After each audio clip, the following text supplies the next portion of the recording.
Some compare it to a natural African paradise on Italian territory. Some liken it to other prestigious places along the Mediterranean coastline. No, nothing of the sort. Torre Vado is a truly unique place. It may look like someplace else, but it's different. It has its own rich, varied, fascinating identity, just waiting to be discovered.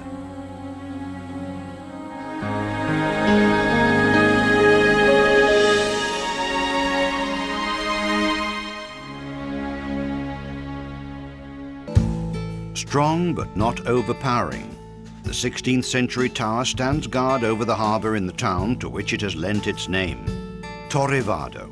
Vado refers to the ford providing access to the sea. In its time, the fortification was built as a lookout, providing defence against incursions by pirates and Turks. Now it provides a splendid vantage point over this stretch of coastline, overlooking the Ionian Sea.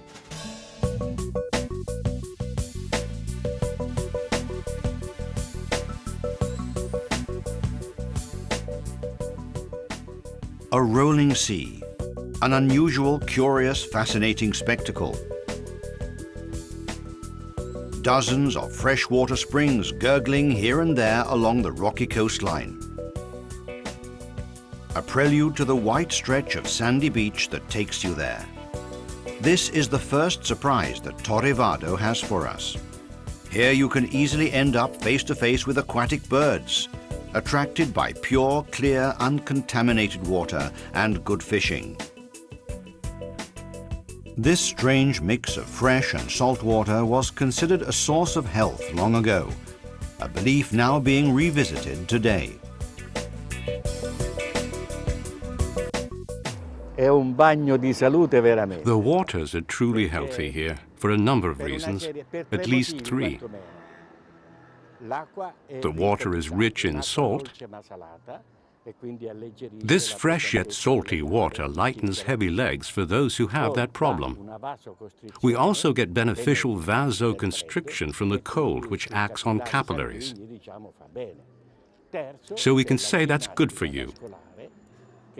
Third, there's the vascular exercise from the heat of the sun, 37, 38, 39 degrees, that dilates the blood vessels, and from the subsequent vasoconstriction if we immerse ourselves in this cold water. Finibus terrae. We are at the end of the Salento Peninsula, southern Puglia's southern tip, where the promontory wedges between 2 seas, the Adriatic and the Ionian, separating and uniting them at the same time. Straddling both is Santa Maria di Leuca, or Finibus terrae, the ends of the earth. This is how the town was called in the Middle Ages. And thus it was known and visited by pilgrims on their path of penitence, coming since the dawn of Christianity to pray at the ancient sanctuary that rose on a temple of Minerva, to be transformed into a fortified palace in the 18th century. For devotees, this holy place was the first step to paradise. And it became an alternative for those unable to visit the Holy Land. It was Jerusalem's rival across the sea. Faith acted as a bridge. You could be over there while still being here.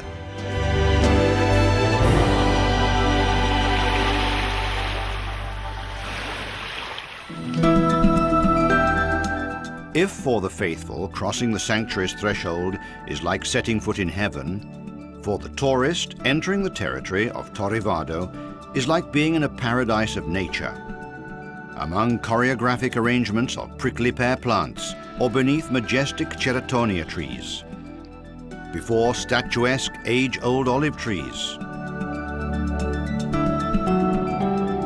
or in the deep Mediterranean maquis, finding cool, natural shelter from the summer heat. To keep the tourist interested, the procession of vistas continues into the sea. Cliffs soaring over the water, rocks, sandy beaches, dunes. And as we navigate, or better if we can, as we sail along, we are inebriated by the sea breeze, the salty air, the sun, and images that will leave a mark on our skin, our eyes, and even in our hearts when we have gone away. The sea also features enchanting grottos, dozens of them, dotting the coastline from Torre Vado to Santa Maria di Leuca. An unforgettable itinerary for scuba divers as well.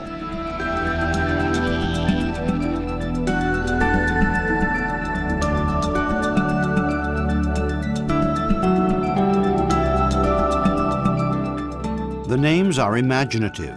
Grotto of the Devil, Grotto of the Stable, Grotto of the Giants, Grotto of the Dragon, Grotto of the Three Gates, and so on. And the vision and view of these natural cavities give full rein to fantasy and much more. We go back in the history of man, who has always used the grottos as refuge from storms, as sacred places, and for settlement. About 10 Greek and Latin inscriptions can still be read.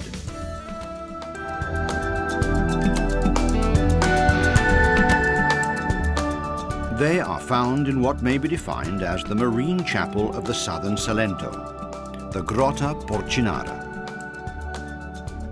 It was a highly ancient pagan hypogeum, first Messapian, then Greek, and lastly Latin.